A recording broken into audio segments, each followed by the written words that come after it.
Hey everybody, and welcome to Parents Night. Tonight is night one. How do you feel about this, Marlena? Good. I'm excited about this. Now we're going to be kicking off Parents Night with a series that we're calling Make Sense. And the focus of this series is to ask ourselves the question, does how we're living really make sense? And we're going to be exploring this through the lens of parenting and raising the rising generations. Now, this is not meant to be a doom and gloom focus. We're about hope, we're about growth, we're about walking this journey together. But as we start all this, I think it's important that we're aware of what we're facing. There's a study that came out a while back called Hemorrhaging Faith. And in it, they revealed a sobering research on Canadian-raised Christians from 18 to 34. They say for every 5 Catholic and mainline Protestant kids who attended church in the 80s and 90s, only one still attends at least weekly. And for those raised in evangelical traditions, it's 1 in 2. So we're a little better there. We're a little more lucky. And that's not all, though. Most of those who have quit attending church altogether have also dropped their Christian affiliations. They don't consider themselves Christians. It's not like they're just distant from the faith. They dropped their faith altogether. Now, to put that in context for you and for me, that means that if something doesn't change, half of my kids, half of your kids, they will become infrequent, disconnected, and even leave the church altogether. Now, I bring this up for us to see that there's definitely something wrong.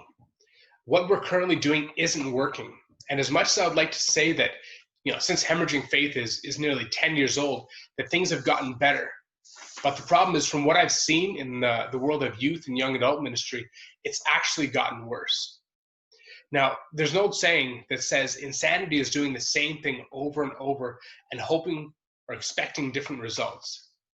I think if we want to see something different, a change has to happen. There's another saying that goes something like this. If you want what no one else has, then you have to do what no one else is doing. If we want to change these numbers in our families and see a different outcome in our churches and community, then we need to look at what we are doing and be willing to adjust and grow into better. Absolutely. I've been listening to a podcast called Discipleship Parenting a lot recently, and they put it like this. We don't want to live like everyone else. We want to do what truly makes sense. Now, I believe that those of you who are here and those of you who are watching are interested in doing what truly makes sense. We're interested in raising our children well and helping them grow into their faith and in their lives in ways that really matter. So I want to thank you for taking the time to watch this and engage in the conversation. Now, here's the thing. Positive change needs leaders. As parents, we have the most influential voice in our children's lives. Now, there's this thing where that does tend to shift a bit in the later teenage and young adult years. But believe it or not, your voice is still deeply impactful in their lives, even as they start to distance themselves from you. And before I go on, I feel I should clarify. When I say voice, I don't just mean what you say. I mean the example that we set by both our words and our actions. You see, what we say matters the most when it lines up with our actions. Now, like I said, positive change needs leaders. And in our homes, in your homes, you have the ability to be that leader. A few days ago, me and Ryan were doing our devotional together when something jumped out to us. Every family has a culture. Each and every family represented here has our own way of doing life. Our families are a collection of a bunch of different human beings all trying to live in some semblance of peace and sanity together. We have our own routines, schedules, our struggles and celebrations. We have our versions of normal and comfort. But here is the thing. When it comes to our family's culture, we have to learn how to define it or it'll define us. What I mean by that is, if we aren't intentional about what we are trying to move towards, often we'll end up wandering without direction. Without a destination or focus, most of us just end up existing and waiting for the next weekend or holiday where we imagine relaxing or doing our own version of fun. But if we want to do something that has real value, it takes more than just wanting it. Now, the thing about our family cultures is they're often a lot like soil. With the proper cultivation, we can see amazing things grow and flourish. An intentional gardener, they go out and they set out the boundaries for their garden. They remove things that hinder growth, and they'll nourish and cultivate what is growing so that it will become even more fruitful. Now, this is our role as parents in our family. Now, we've been set up as leaders in our households, but the question we need to ask ourselves is, are we being intentional? Are we leading our families, our family cultures, or are we being led by the flow of life? Now, speaking of flow, this reminds me of swimming lessons as a kid. I don't know how many of you guys took swimming lessons. I did it a lot as a young kid, and I loved it. But there was one thing about swimming lessons that I hated it. You see, our swimming instructor would take us out to the deep end of the pool where our feet wouldn't touch the ground anymore. And he'd pull out his watch and he'd be like, all right, start treading water. And he'd time us. And that time seemed to like stretch on for eternity. Now, if you didn't take swimming lessons, you're probably not having like nightmarish flashbacks to like this torture. But let me help you visualize it for a second. Imagine you're there in the water, can't touch the ground, and so you're kicking your legs as hard as you can. You're waving your arms back and forth like a tree branch in a hurricane, and you're stretching out your neck as far as you can just to keep your chin above water. And your muscles, they begin burning, and you're starting to worry. And you have this sense that if this all doesn't end soon, the instructor is going to have to make a really unfortunate call to your parents and let them know they need to start planning the funeral. Treading water was the worst. And what made it even more awful was when I would look around, it would seem a lot like everyone else was doing just fine.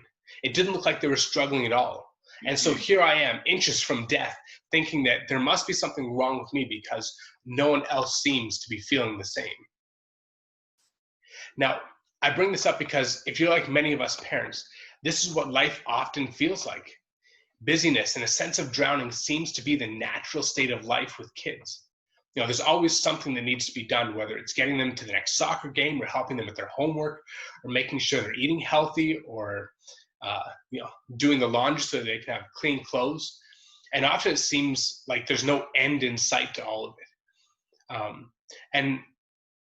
There's that one point during the night where there's that sweet moment when your kids have finally been tucked into bed and they've already had their fifth extra trip to the washroom and their second drink of water and their third hug. That moment when they can finally settle in and you finally get the moment to relax. At this point, most of us feel so tired that we just want to sit on the couch and watch some Netflix and relax. We just want to de-stress and decompress after all the busyness and noise of the day. And then after a few hours, we crawl into bed and wait for the next day to arrive so we can start the process all over again. And we haven't even talked about the stress and the busyness of work and a lot of other stuff that comes into it. At times, it feels like we are just being pulled through this life and our only goal is keeping our heads above water. For some of us, we can't even imagine trying to do anything more because we are so tired. And what makes this feel worse is that most of us parents feel like we should be doing more. We have a sense that we should be doing better. But our vision and energy some days just feels non-existent. Isaiah 40:31 says, "But those who wait on the Lord shall renew their strength. They shall mount up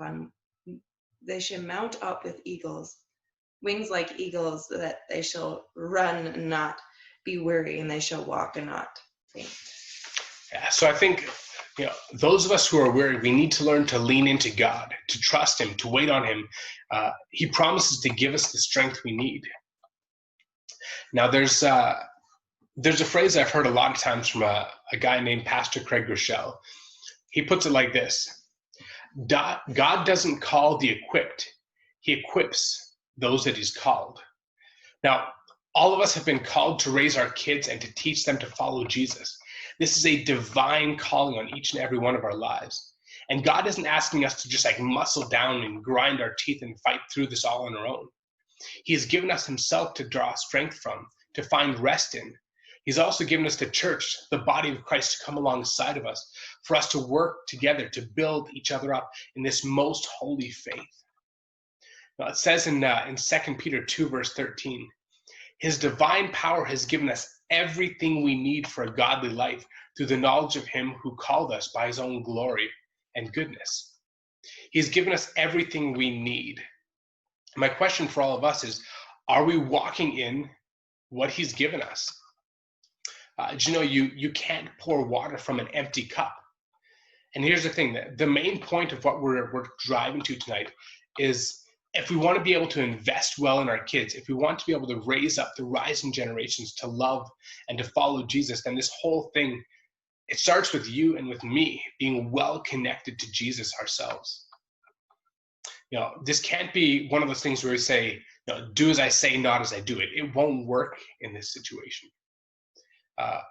We need to lead the way in this by making sure that we ourselves are filled up and overflowing with all that God has for us. And so I want to encourage you guys. We're going to post some questions underneath this video. I want you guys to engage in it.